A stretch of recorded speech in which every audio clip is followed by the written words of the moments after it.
നാണോ ഇല്ലടാ എന്റെ ഭർത്താവിന്റെ ഓഫീസിലേക്ക് കണ്ണിക്കണ്ട ബാല്യക്കാരുടെ മോളുടെ കാര്യം പറഞ്ഞ് കേറി നിറങ്ങാൻ. ഏട്ടന്റെ തൊലി ഉരിഞ്ഞു പോയി. അതേന്ന് എന്തായാലും ഉരിഞ്ഞ തൊലി കളയണ്ട, ലെതറിന് പകരം ഉപയോഗിക്കാം. ചെരുപ്പുണ്ടാക്കാൻ കണ്ടാമൃത്തിന്റെ തൊലി തേയില്ലടി. ഇനി മേലിൽ ഓരോന്ന് പറഞ്ഞ് ഗോപിയേട്ടന്റെ ഓഫീസിലേക്ക് കയറി ചെല്ല്, അപ്പൊ കാണാം. നിനക്ക് സ്ത്രീധനം കൊടുത്ത കാശ് കൊണ്ട് സ്ഥാപിച്ച അല്ല കളക്ടറേറ്റ്. അവിടെ പല ആവശ്യങ്ങൾക്കായിട്ട് പലരും വരും. ജനങ്ങളുടെ കാര്യങ്ങൾ നോക്കി നടത്തുന്ന വെറും ഒരു പബ്ലിക് സർവന്റാ നിന്റെ കളക്ടർ. ആ സേവനത്തിന് ജനങ്ങളിൽ നിന്ന് തന്നെ കരം പിരിച്ചെടുത്ത് മാസം മാസം സർക്കാർ ശമ്പളമായിട്ട് നൽകുന്നുണ്ട്. പിന്നെ ഞാൻ ഇവിടെ ചെന്നാലെന്താ എന്നെ പിടിച്ച് മൂക്കി കയറ്റു? എന്താ ഇവിടെ ഒരു ശബ്ദം? കോട്ടപ്പുറത്ത് താമസിക്കുന്ന കാമുകിക്ക് കുടിവെള്ളം ഇല്ലെന്ന് കാമുകന്റെ വേവലാതിയാ. മിനറൽ വാട്ടർ കുളിക്കുന്ന നിങ്ങൾക്കൊന്നും കുടിവെള്ളത്തിന്റെ വില മനസ്സിലാവില്ല. കണ്ടില്ലേച്ചാ, വാലിക്കാരിയുടെ മകളെ പറ്റി പറഞ്ഞാ ഇത്ര ചൊടിപ്പ്. അതെങ്ങനെയാ? മൊട്ടേന്ന് വിരിയുന്നതിന് മുമ്പ് എഴുത്തു കൊടുത്തോനല്ലേ നീ? ഈ കണക്കിന് അവളെയും കെട്ടി നീ ഈ കുടുംബത്തിൽ കയറി വരില്ലെന്ന് എന്തോ ഉറപ്പ്? ഒരു ഉറപ്പില്ല, സംഭവിക്കാം. നിന്നോടൊരു കാര്യം പറയാനിരിക്കായിരുന്നു. കോട്ടപ്പുറം കോളക്കമ്പനിയുടെ കാര്യത്തിൽ നീ ഇടപെടണ്ട. ഇടപെടാതിരിക്കാം. ആ കമ്പനി അവിടുന്ന് മാറ്റി സ്ഥാപിക്കണം. പുതിയ പ്ലാന്റിന്റെ ഉദ്ഘാടനം നടക്കാനും പാടില്ല. നിന്നെ പോലുള്ള പേട്ട് രാഷ്ട്രീയക്കാരും പ്രതിപക്ഷവും ഒന്നിച്ചിടപെട്ടാ പോലും പുതിയ പ്ലാന്റിന്റെ ഉദ്ഘാടനം ഞാൻ നടത്തും. ചന്ദനക്കാട്ടിൽ ബാലഗംഗാധര മേനോന്റെ മകനാണ് ഈ ഞാനെങ്കിൽ ആ ഉദ്ഘാടനം നടക്കില്ല. നിനക്കൊരു ചുക്കും ചെയ്യാനൊക്കെടാ.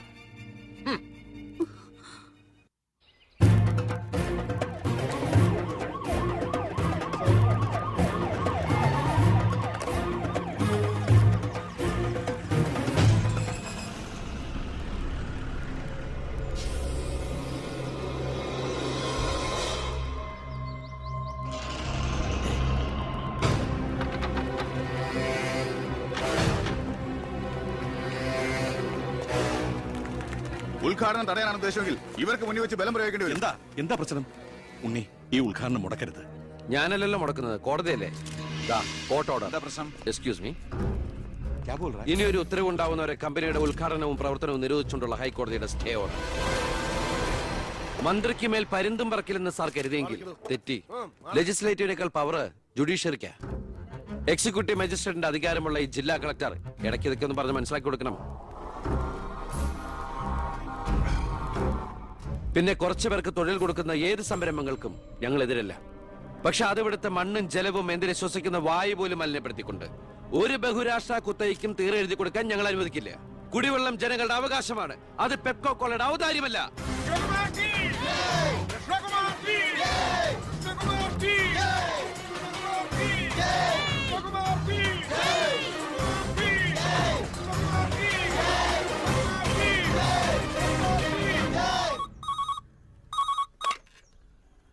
ഹലോ ഹലോ, ഞാൻ ഷാരിയ. എന്തൊക്കെയുണ്ട്? എങ്ങനെയുണ്ട്? ഇപ്പൊ എവിടെയുണ്ട്? സ്കൂളിൽ നിന്നാ. എന്തെങ്കിലും പ്രശ്നം? ഒരു ചെറിയ പ്രശ്നമുണ്ട്. ഒരു കാര്യം പറയാനായിട്ട് എങ്ങനെ പറയണ്ടേന്നറിയില്ല. ഒന്ന് നേരിട്ട് കാണാൻ പറ്റുമോ? നേരിട്ട് കാണാൻ പറ്റുമെന്നോ? എപ്പ കണ്ടെന്ന് ചോദിച്ചാ പോരെ? 4 മണിക്ക് സ്കൂൾ വരെ ഒന്ന്. ഓ, ഞാനും കാണാൻ കാത്തിരിക്കല്ലേ. നീ പോക്കോ. ഓ,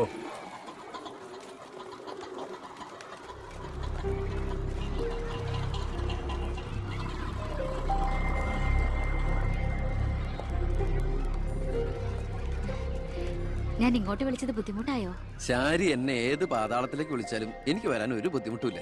അല്ല, ഇതിനൊക്കെ ബുദ്ധിമുട്ടില്ലേ പിന്നെ എന്തിനാ ബുദ്ധിമുട്ട്? എന്താ പറയാനൊരു ബുദ്ധിമുട്ട്? അത് എങ്ങനെ തുടങ്ങണ്ടേന്ന് എനിക്ക്. എങ്ങനെ വേണമെങ്കിലും തുടങ്ങിക്കോളൂ. അല്ല, ഒരാള് മറ്റൊരാളെ സ്നേഹിക്കാന്ന് പറയണത് തെറ്റാന്ന് എനിക്ക് തോന്നിയിട്ടില്ല. അതിപ്പോ തെറ്റാന്ന് ആരാ പറഞ്ഞെന്ന്? അപ്പൊ തെറ്റല്ലല്ലോ. ഈ ഇഷ്ടം പ്രേമം എന്നൊക്കെ പറയണത് പവിത്രമാണ്, പരിഭാവനമാണ്. അതിന് പ്രായവും പരിമിതികളൊന്നും ഒരു പ്രശ്നമല്ല. സ്നേഹമാണ് അഖിലസാരമൂഴിയിൽ എന്ന് കുമാരനാശൻ പറഞ്ഞിട്ടില്ലേ? മനസ്സുകൾ തമ്മിലുള്ള ഐക്യം, പൊരുത്തം, പിന്നെ പരസ്പരം മനസ്സിലാക്കാനുള്ള പക്വത, അത് മതി പരിശുദ്ധമായ പ്രണയത്തിന്. എനിക്കും അത്രയൊക്കെ തോന്നിയിട്ടുള്ളൂ. പക്ഷേ പാവപ്പെട്ടവരും പണക്കാരും തമ്മിലുള്ള അന്തരം എന്നൊക്കെ പറഞ്ഞ എന്താ അന്തരം? പോവാൻ പറയണം. ഇങ്ങനെ ഒരു ബന്ധത്തിന് എതിർപ്പുകൾ ഉണ്ടാവും, സ്വാഭാവികം. നമുക്കത് മനസ്സിലാവും. പക്ഷെ ആ എതിർപ്പുകളുടെ കോട്ടമതിലുകൾ തച്ചുടച്ചൊന്നാകണം. എപ്പോഴായാലും ചേരേണ്ടവർ തമ്മിലേ ചേരും. ചേർക്കണം, എന്നാലേ മറ്റുള്ളവരുടെ പ്രാർത്ഥന ഉണ്ടാവും. പിന്നെ നമ്മൾ കല്യാണമൊക്കെ കഴിച്ച് 3-4 കുട്ടികളാവുമ്പോ ഈ എതിർപ്പുകളൊക്കെ കാറ്റിൽ പറത്തിവിട്ട പട്ടം കണക്കെ പറന്ന് അങ്ങോട്ട് പൊക്കോളും. നമ്മുടെ കല്യാണോ? ഞാൻ ഉദ്ദേശിച്ചത് അതല്ല. പിന്നെന്താ ഉദ്ദേശിച്ചത്? പ്രസാദ്,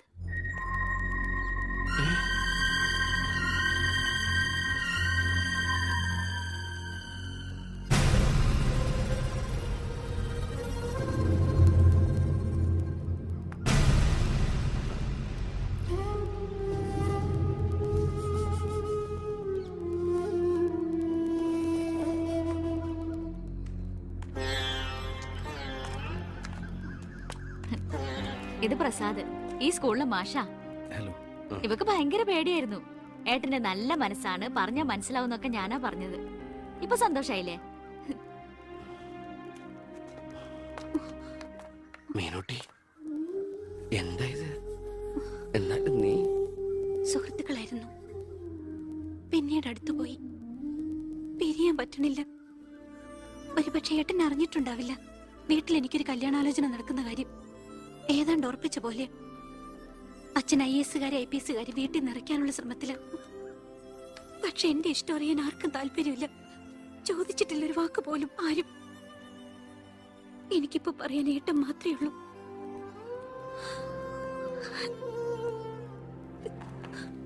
തെറ്റായിട്ട് പറയല്ല. മന്ത്രിയുടെ മകൾ, കോടീശ്വരി, നല്ല വിദ്യാഭ്യാസം, സുന്ദരി, ആർക്കും മോഹം ഉണ്ടാവും. ഞാൻ അറിഞ്ഞിരുന്നില്ല മന്ത്രിയുടെ മകളാണെന്നൊന്നും. ഒരുപക്ഷെ എന്റെ ക്യാരക്ടർ അറിയാവുന്നതുകൊണ്ടാവാം മീനു അത് മാത്രം എന്നിൽ നിന്ന് മറച്ചു വെച്ചത്. എന്റെ ആഗ്രഹങ്ങൾക്ക് ഞാൻ എന്നൊരു പരിധി വെച്ചിരുന്നു. വീട്ടിലാരൊക്കെയുണ്ട്? അച്ഛൻ, അമ്മ, പെങ്ങമാർ. അവരുടെയൊക്കെ ഏക പ്രതീക്ഷയും അത്താണിയും ഞാൻ തന്നെയാ. MPhilന്റെ റിസൾട്ട് വന്നാൽ എനിക്ക് ഏതെങ്കിലും ഒരു മാനേജ്മെന്റ് കോളേജിൽ ലെക്ചർ പോസ്റ്റ് ഉറപ്പാ. അത് കഴിഞ്ഞ് കൃഷ്ണകുമാറിനെ കാണണമെന്ന് വിചാരിച്ചിരിക്കുകയായിരുന്നു ഞാൻ. ശക്തമായ എതിർപ്പുകൾ ഉണ്ടാവും. അതിനൊക്കെ തരണം ചെയ്യാനുള്ള തൻ്റെ കൂടെ ഉണ്ടോ? ഉണ്ട്. എങ്കിൽ ഞാൻ കൂടെ ഉണ്ടാവും.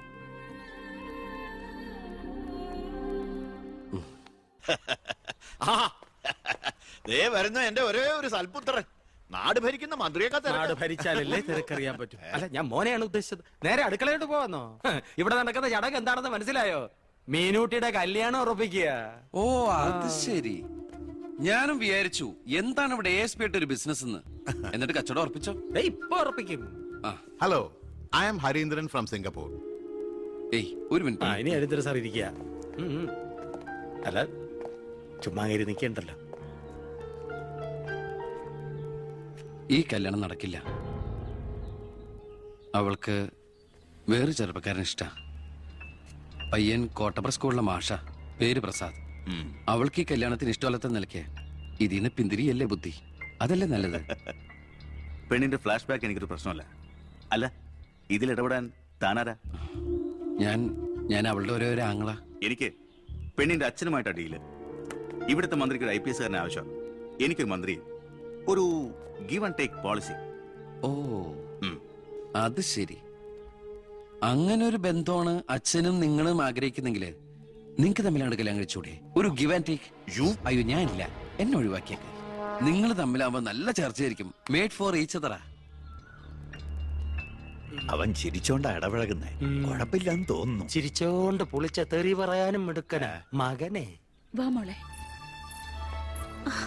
നമ്മൾ എന്തായാലും ഈ കല്യാണം നടത്താൻ പോണില്ല. പിന്നെ എന്തിനാ വേഷം കിട്ടില്ല? മോളാത്തേക്ക് അച്ഛന്റെ വെറും നേരം പൊക്കളല്ലേ ഇതൊക്കെ. ചുമ്മാ അമ്മേ. ആ, അപ്പൊ ഇറങ്ങല്ലേ? അവിടെ ASP മോൻ പോവാൻ ധൃതി കാണിക്കണു. ചെല്ലെ. നീ ഞങ്ങളെ അവമാനിക്കാൻ മനഃപൂർവ്വം കച്ചകെട്ടി ഇറങ്ങിയിരിക്കണോ? അങ്ങനെയാണെങ്കിൽ അങ്ങനെ. അച്ഛനെന്താ IAS IPS ഒക്കെ കാണുമ്പോ ഇത്ര ആക്രാന്തം? വിദ്യാഭ്യാസ മന്ത്രി ആയതുകൊണ്ടാണോ, വിദ്യാഭ്യാസം കുറവായതുകൊണ്ടാണോ? അല്ല, പറഞ്ഞു കൊടുക്ക സാറേ, ഇംഗ്ലീഷ് അക്ഷരങ്ങൾ എന്താ അത്ര ഭ്രമമെന്ന്. ഇയാള് ദേ, ഒരു IPS കാരനെ പിടിച്ച് ലീവ് എടുപ്പിച്ചിട്ട് ഫൈനാൻസിങ് കമ്പനി തുടങ്ങിയിരിക്കുക. അത് പിന്നെ അഴിമതിയിലൂടെ കിട്ടിയ കള്ളപ്പണം സൂക്ഷിക്കാൻ മറ്റൊരു മാർഗം വേണ്ടേ എന്ന് ചിലര് പറയുമെന്ന്. ഇപ്പതാ കളക്ടറെ കൊണ്ട് ലീവ് എടുപ്പിക്കാൻ പോവാ 5 സ്റ്റാർ ഹോട്ടൽ തുടങ്ങാൻ. ഇതുമൂലം രാജ്യത്തിന് നഷ്ടപ്പെടുന്നത് ഒരു IAS കാരന്റെ IPS കാരന്റെയും സേവനം. അയ്യോ, അതോർത്ത് സാർ സങ്കടപ്പെടരുത്. ഇവരുടെ സേവനം നഷ്ടമാവുന്നതുകൊണ്ട് രാജ്യത്തിന് ഗുണമേ ഉള്ളൂ, ദോഷമില്ല. അത് മോൻ സാർ മനസ്സിലാക്കണം. അച്ഛന് വെട്ടിപ്പിടിക്കാനും ഷോ കാണിക്കാനും എന്തിനാ സ്വന്തം കുട്ടികളുടെ ഇഷ്ടങ്ങൾ കുരുതി കൊടുക്കുന്നത്? അച്ഛനോട് ഞാൻ പറഞ്ഞല്ലേ മീനുട്ടിയുടെ ഇഷ്ടത്തെ കുറിച്ച്. ഇനിയെങ്കിലും അച്ഛൻ അവൾ ആഗ്രഹിച്ച കല്യാണം നടത്തി കൊടുക്കുക. ഇല്ല, ഞാൻ ജീവിച്ചിരിക്കുമ്പോ ഞാൻ തീരുമാനിച്ച കല്യാണം നടക്കൂ. എന്തിനാ അച്ഛൻ എത്ര വാശി? ഞാനും അച്ഛന്റെ മോൻ തന്നെയാ. അതേ വാശി തന്നെ ഞാൻ പറയാ. ഞാൻ ജീവിച്ചിരിപ്പുണ്ടെങ്കിൽ അവൾ ആഗ്രഹിച്ച കല്യാണം നടക്കൂ. കാണാം. ഇതൊന്നും ഞാനത്ര വലിയ കാര്യമാക്കുന്നില്ല സർ. എന്റെ തീരുമാനങ്ങൾക്ക് മാറ്റമില്ല. പക്ഷെ പ്രശ്നം അതല്ല. പെണ്ണിന്റെ സ്നേഹബന്ധത്തിന് സ്ട്രോങ് ആയി സപ്പോർട്ട് ചെയ്യുന്ന ഒരാള് കുടുംബത്തിൽ തന്നെ ഉള്ളപ്പോ അവനെ വീട്ടിൽ നിന്ന് അടിച്ച് പുറത്താക്കി പടിയടച്ച് വിണ്ണം വെച്ചാൽ പത്രക്കാർ വേറെ കഥകൾ ഉണ്ടാക്കും. ഇത് കൊല്ലാനും വയ്യ വളർത്താനും വയ്യ എന്ന് പറഞ്ഞ അവസ്ഥയിലപ്പോ അച്ഛൻ ടെൻഷൻ അടിച്ച് വെറുതെ BP കൂട്ടല്ലേ. സർ, എനിക്കൊരു കോൺഫിഡൻസ് ഉണ്ട്. ഞാൻ ഇറങ്ങുന്നു. സർ, ഒരു മിനിറ്റ്. ഇനി എന്താ ചെയ്യേണ്ടതെന്ന് ഞാൻ പറയാൻ സാറിന് അറിയാലോ. അച്ഛന്റെ മൊബൈൽ ഒന്ന് തന്നെ.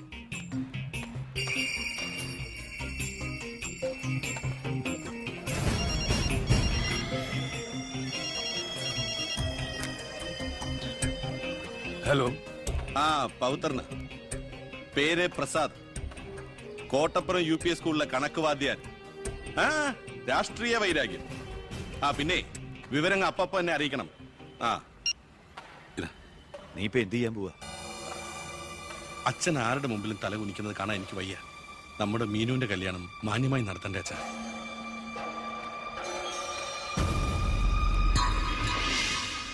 ഇപ്പൊ പോയിക്കോ, നമുക്ക് വൈകുന്നേരം അമ്പലത്തിൽ വെച്ച് കാണാം. അമ്പലത്തിൽ വരുമ്പോ പറയും ലൈബ്രറിയിൽ വെച്ച് കാണാന്ന്. ലൈബ്രറിയിൽ വരുമ്പോ പറയും പ്ലീസ്, ഇത് സ്കൂളാണ്. ആണോ? ഞാൻ വിചാരിച്ചു മാർക്കറ്റ് ആണെന്ന്. ദേ ഞാനൊരു കാര്യം പറയാം, എന്റെ കല്യാണം ഉറപ്പിച്ചു. ഉറപ്പിച്ചല്ലേ ഉള്ളൂ, കഴിഞ്ഞിട്ടില്ലല്ലോ. അന്ന് കളിയാക്കി വിളിച്ച ഇനി ഇങ്ങനെ ഒഴിപ്പാൻ തന്നെയാണ് പ്ലാനെങ്കിൽ ഞാൻ അയാളെ കെട്ടി അങ്ങ് പോവും. ഓ ആയിക്കോട്ടെ. എന്നിട്ടേ ഞങ്ങൾക്കുണ്ടാവുന്ന കുട്ടിയെ ഞാൻ ഇവിടെ തന്നെ പഠിപ്പിക്കും. എന്നിട്ട് കൊച്ചിനെ നോക്കി പറഞ്ഞാ മതി, എനിക്ക് പിറക്കാതെ പോയ മകനാണല്ലോ നീ എന്ന്. കേട്ടോ? മീനുട്ടി, എനിക്ക് വേറെ പണിയുണ്ട്, ഞാൻ പോവാ.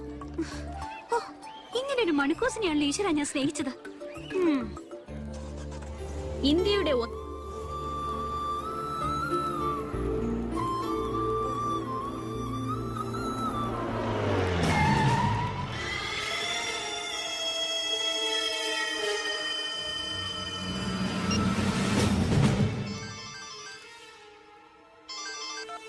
ഹലോ.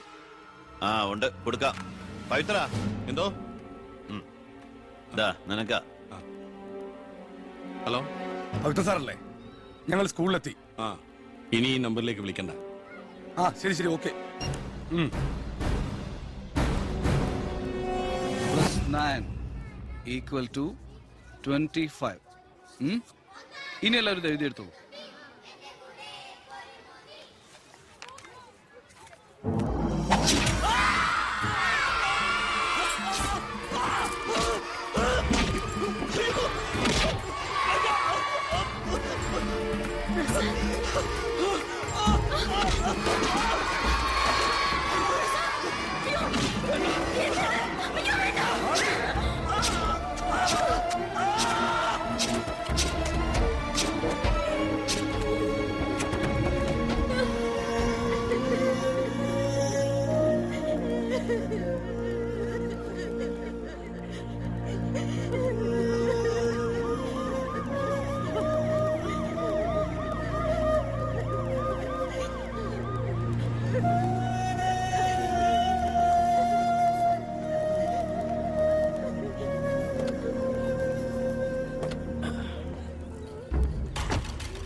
എന്താടോ ചത്തവന്റെ പേര്? പ്രസാദ്. അച്ഛന്റെ പേര് നാരായണൻ.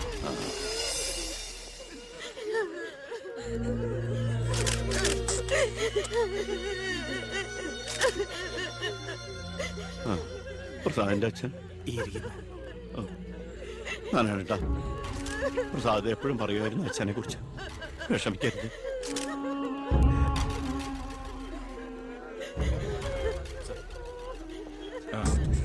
എക്സ്ക്യൂസ് മീ സാർ, പ്രസാദിന്റെ കൊലപാതകത്തെ കുറിച്ച് എന്തെങ്കിലും? പ്രസാദിന്റെ മരണം കേട്ടപ്പോൾ ഞാൻ ഞെട്ടിപ്പോയി. പാർട്ടിക്ക് നഷ്ടപ്പെട്ടത് ചൂട് മുശിരുള്ള ഒരു സജീവ പ്രവർത്തകൻ. പാർട്ടിയുടെ സജീവ പ്രവർത്തകൻ ചുളുവിൽ ഒരു രക്തസാക്ഷി ഉണ്ടാക്കിയെടുക്കുക. ആ പാവത്തിന് രാഷ്ട്രീയം എന്തെന്ന് അറിയുമല്ല. എന്താ സാർ, കൊലപാതകയെ കുറിച്ച് വല്ല തുമ്പും കിട്ടിയോ? പട്ടാ പകൽ എല്ലാവരും മുമ്പിലിട്ട് എന്നിട്ടും പ്രതിയെ പിടിക്കാൻ പോലീസിന് കഴിഞ്ഞില്ലെന്ന് വെച്ചാൽ നാണക്കേടാണ് സാർ.